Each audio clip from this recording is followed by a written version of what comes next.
Frankenstein, Chapter 6. Clerval then put the following letter into my hands. It was from my own Elizabeth. My dearest cousin, you have been ill, very ill, and even the constant letters of dear kind Henry are not sufficient to reassure me on your account.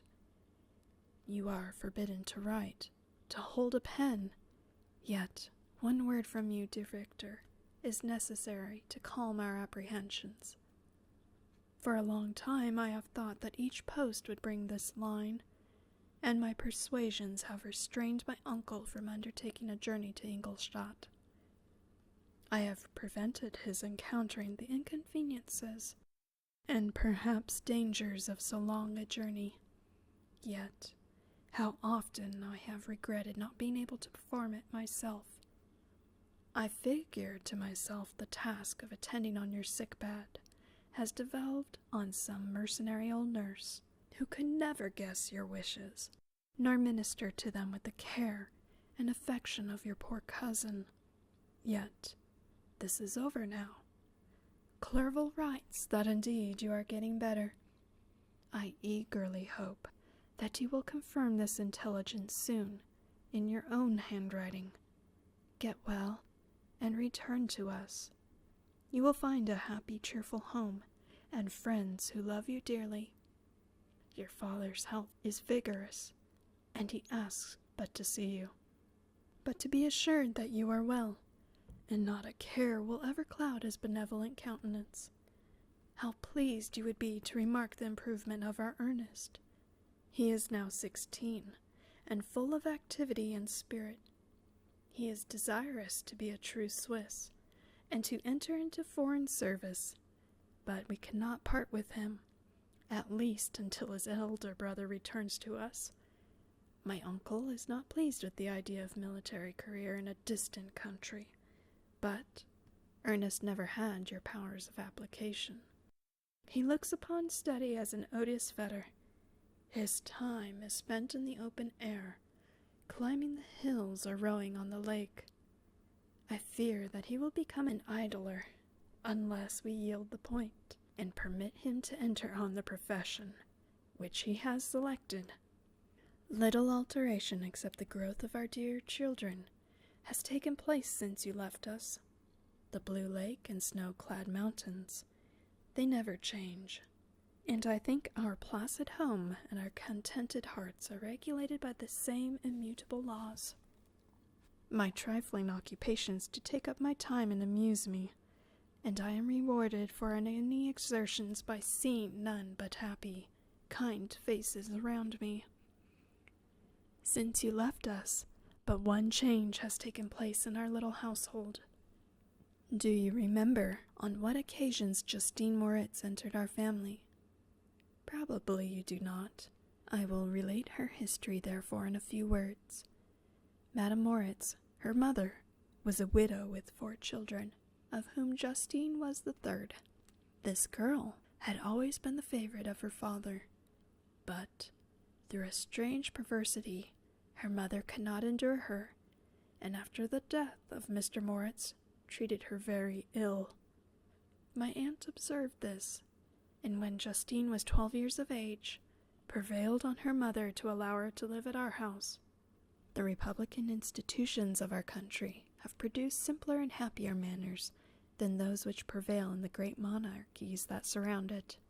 Hence, there is less distinction between the several classes of its inhabitants, and the lower orders being neither so poor nor so despised, their manners are more refined and moral.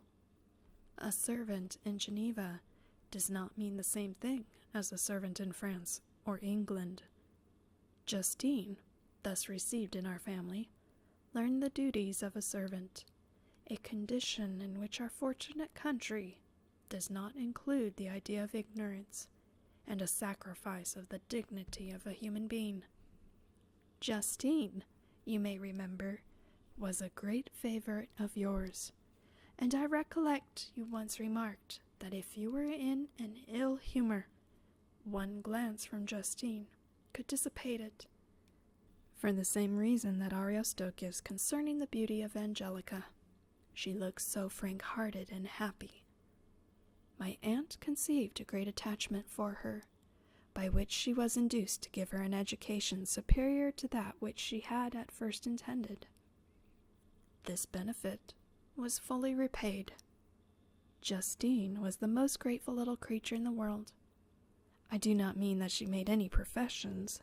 I never heard one pass her lips.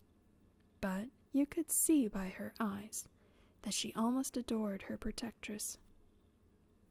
Although her disposition was gay and in many respects inconsiderate, yet she paid the greatest attention to every gesture of my aunt. She thought her the model of excellence, and endeavored to imitate her phraseology and manners, so that even now she often reminds me of her. When my dearest aunt died, everyone was too much occupied in their own grief to notice poor Justine, who had attended her illness with the most anxious affection. Poor Justine was very ill, but other trials were reserved for her. One by one, her brothers and sisters died, and her mother, with the exception of her neglected daughter, was left childless. The consciousness of the woman was troubled. She began to think that the deaths of her favorites were a judgment from heaven to chastise her partiality. She was a Roman Catholic, and I believe her confessor confirmed the idea which she had conceived. Accordingly, a few months after your departure for Ingolstadt, Justine was called home by her repentant mother. Poor girl! She wept when she quitted our house. She was much altered since the death of my aunt. Grief had given softness and a winning mildness to her manners, which before had been remarkable for vivacity. Nor was her residence at her mother's house of a nature to restore her gaiety. The poor woman was very vacillating in her repentance. She sometimes begged Justine to forgive her unkindness, but much oftener accused her of having caused the deaths of her brothers and sister. Perpetual fretting at length threw Madame Moritz into a decline, which at first increased her irritability, but she is now at peace forever. She died on the first approach of cold weather, at the beginning of this last winter. Justine has returned to us, and I assure you I love her tenderly. She is very clever and gentle, extremely pretty. As I mentioned before, her mien and her expressions continually remind me of my dear aunt. I must say also a few words to you, my dear cousin, of little darling William. I wish you could see him. He is very tall of his age, with sweet laughing blue eyes, dark eyelashes, and curling hair. When he smiles, 2 little dimples appear on each cheek, which are rosy with health.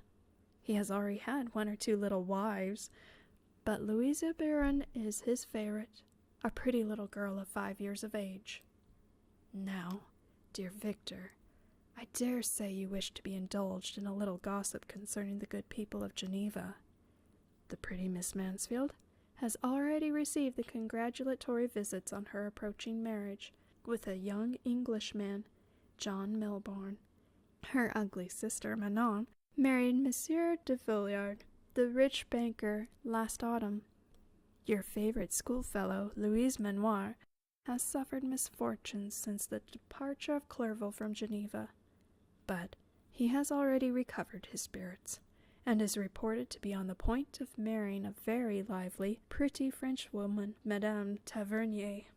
She is a widow, and much older than Manoir, but she is very much admired, and a favorite with everybody. I have written myself into better spirits, dear cousin, but my anxiety returns upon me as I conclude. Write, dearest Victor. 1 line, 1 word will be a blessing to us. 10,000 thanks to Henry for his kindness, his affection, and his many letters. We are sincerely grateful. Adieu, my cousin. Take care of yourself, and I entreat you, write. Elizabeth, Geneva, March 18th. Dear, dear Elizabeth, I exclaimed when I had read her letter. I will write instantly, and relieve them from the anxiety they must feel. I wrote, and this exertion greatly fatigued me, but my convalences had commenced and proceeded regularly. In another fortnight, I was able to leave my chamber. One of my first duties on my recovery was to introduce Clerval to the several professors of the university. In doing this, I underwent a kind of rough usage, ill befitting the wounds that my mind has sustained. Ever since the fatal night, the end of my labors and the beginning of my misfortunes, I had conceived a violent antipathy even to the name of natural philosophy. When I was otherwise quite restored to health, the sight of a chemical instrument would renew all the agony of my nervous symptoms. Henry saw this, and had removed all my apparatus from my view. He had also changed my apartment, for he perceived that I had acquired a dislike for the room which had previously been my laboratory.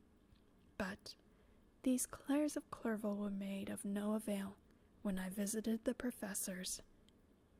Mr. Waldman inflicted torture when he praised with kindness and warmth the astonishing progress I had made in the sciences. He soon perceived that I disliked the subject, but not guessing the real cause, he attributed my feelings to modesty, and changed the subject from my improvement to the science itself, with a desire, as I evidently saw, of drawing me out. What could I do? He meant to please, and he tormented me. I felt as if he had placed carefully one by one in my view those instruments which were to be afterwards used in putting me to a slow and cruel death. I writhed under his words, yet dared not exhibit the pain I felt. Clerval, whose eyes and feelings were always quick and discerning the sensations of others, declined the subject, alleging in excuse his total ignorance, and the conversation took a more general turn. I thanked my friend from my heart, but I did not speak. I saw plainly that he was surprised, but he never attempted to draw my secret from me, and although I loved him with a mixture of affection and reverence that knew no bounds, yet I could not persuade myself to confide to him that event which was so often present to my recollection, but which I feared the detail to another would only impress more deeply. Mr. Crump was not equally docile, and in my condition at that time of almost unsupportable sensitiveness, his harsh, blunt, encomiums gave me even more pain than the benevolent approbation of Mr. Waldman. "Damn the fellow," cried he. "Why, Mr. Clerval, I assure you he has outstripped us all. Aye, stare if you please, but it is nevertheless true. A youngster, who but a few years ago believed in Cornelius Agrippa as firmly as the gospel, has now set himself at the head of the university, and, if he is not soon pulled down, we shall all be out of countenance," continued he, observing my face expressive of suffering. "Mr. Frankenstein is modest, an excellent quality in a young man. Young men should be diffident of themselves, you know, Mr. Clerval. I was myself when young, but that wears out in a very short time." Mr. Crump had commenced a eulogy on himself, which happily turned the conversation from a subject that was so annoying to me. Clerval had never sympathized in my taste for natural science, and his literary pursuits differed wholly from those which had occupied me. He came to the university with design of making himself complete master of the Oriental languages, as thus he should open a field for the plan of life he had marked out for himself.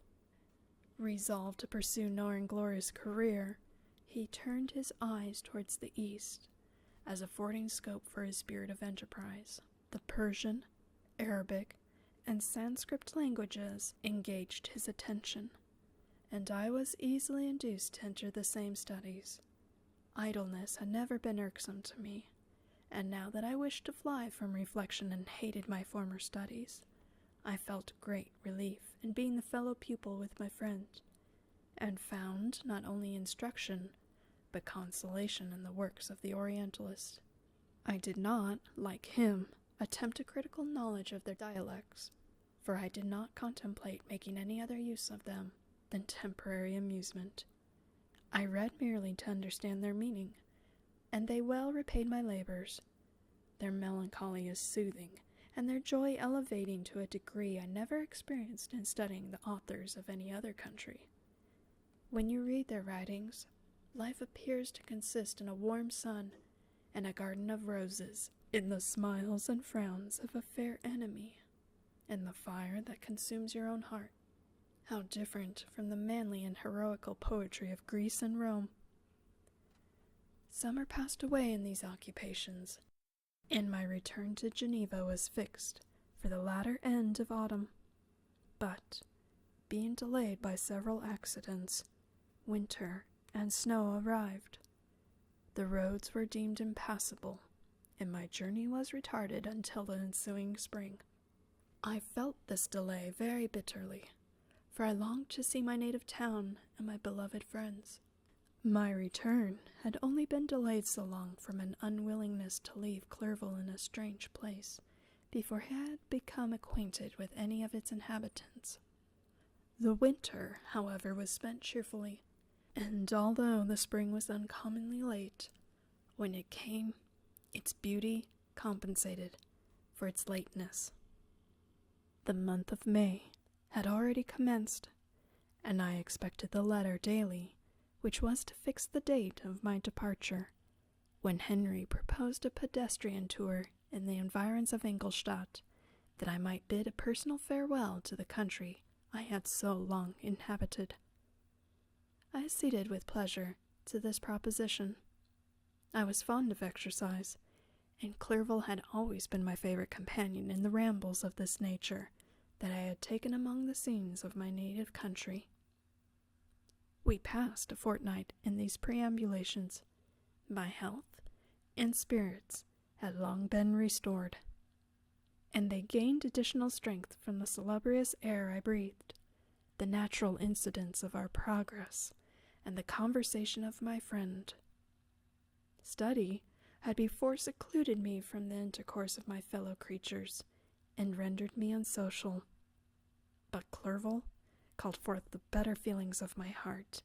He again taught me to love the aspect of nature, and the cheerful faces of children. Excellent friend, how sincerely did you love me and endeavor to elevate my mind until it was on a level with your own.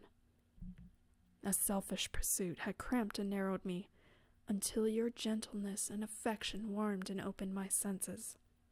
I became the same happy creature who, a few years ago, loved and beloved by all, had no sorrow or care. When happy, inanimate nature had the power of bestowing on me the most delightful sensation, a serene sky and verdant fields filled me with ecstasy. The present season was indeed divine. The flowers of spring bloomed in the hedges, while those of summer were already in bud.